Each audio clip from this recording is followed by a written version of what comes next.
Begampur railway station का रहस्य। माया और गिरिराज बाबा संस्करण। दोस्तों, हर रेलवे स्टेशन दिन में भीड़ और हलचल से भरा होता है। लोगों की आवाजें, ट्रेनों की गूंज और चाय की महक। लेकिन जैसे ही रात होती है, वही स्टेशन किसी और दुनिया का हिस्सा लगने लगता है। आज की कहानी एक ऐसे ही स्टेशन की है, बेगमपुर रेलवे स्टेशन, जहां रात के अंधेरे में एक अधूरी आत्मा अब भी भटकती है। दिन में ये स्टेशन बिल्कुल सामान्य दिखता है, ट्रेनों का शोर, भीड़ का शोरगुल।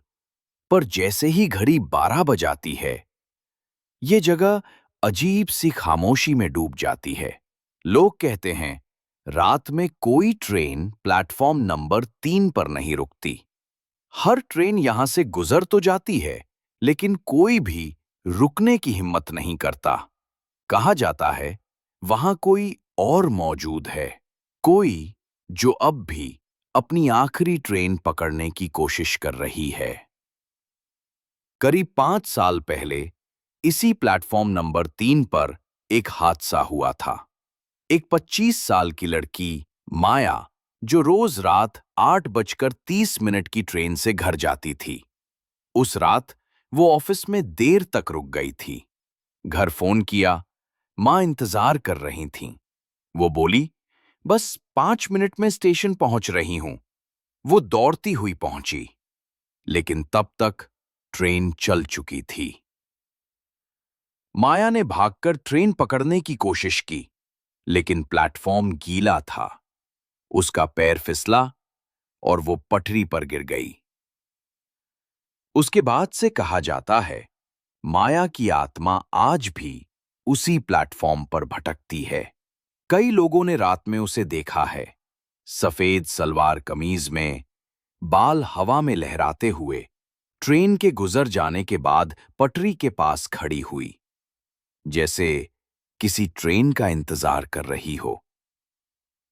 अब कहानी का दूसरा किरदार आता है, अजय, रेलवे कर्मचारी, जो हाल ही में बेगमपुर स्टेशन पर तैनात हुआ था।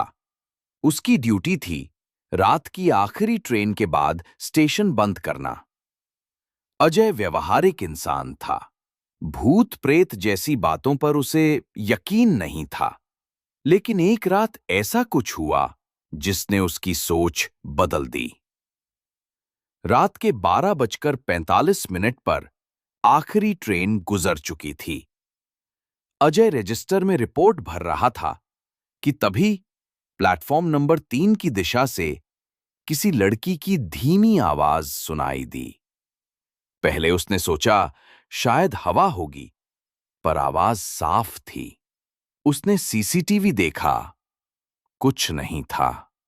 फिर भी उसे महसूस हुआ कि कोई उसे देख रहा है। वो टॉर्च लेकर बाहर निकला। हवा में अचानक ठंडक बढ़ गई। अजय प्लेटफॉर्म 3 पहुंचा। चारों तरफ सन्नाटा, लेकिन लगा जैसे कोई अभी-अभी वहां से गुजरा हो। अचानक पीछे से कदमों की आहट आई। अजय मुड़ा, कोई नहीं था। डर के मारे उसका दिल तेज धड़कने लगा। वो भागकर ऑफिस पहुंचा, दरवाजा बंद किया।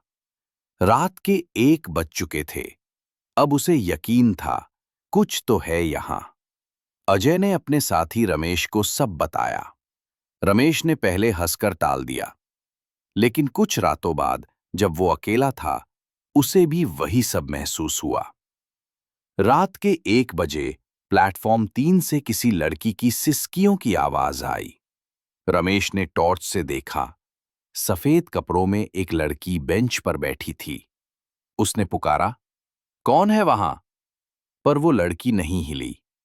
जब उसने फिर से टॉर्च डाली, वो गायब हो चुकी थी। अब दोनों को यकीन हो गया, ये कोई भ्रम नहीं था। अजय ने मदद के लिए अघोरी बाबा गिरिराज को बुलाया, एक साधु जो तंत्र और आत्माओं के ज्ञान के लिए जाने जाते थे।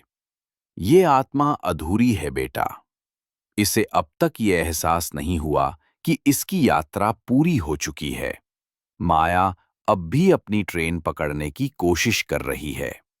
बाबा गिरिराज ने कहा, अगर उस समय की ट्रेन फिर से चले तो शायद उसकी आत्मा मुक्त हो सके।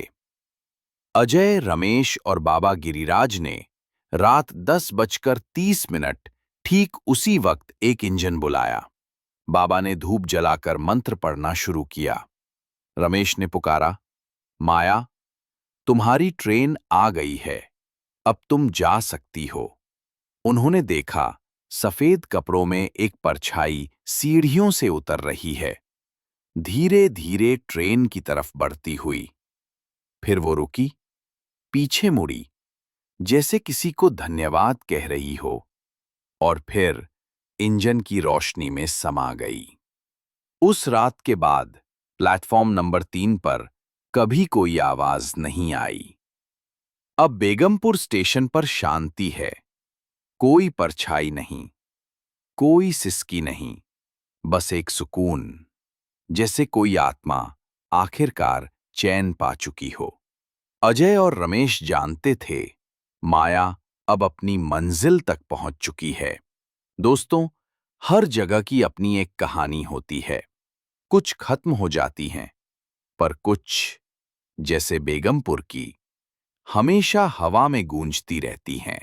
अगर आपको ये कहानी पसंद आई हो, तो वीडियो को लाइक करें, शेयर करें और ऐसी ही डरावनी और थ्रिलर कहानियां सुनने के लिए हमारे चैनल को सब्सक्राइब करना ना भूलें।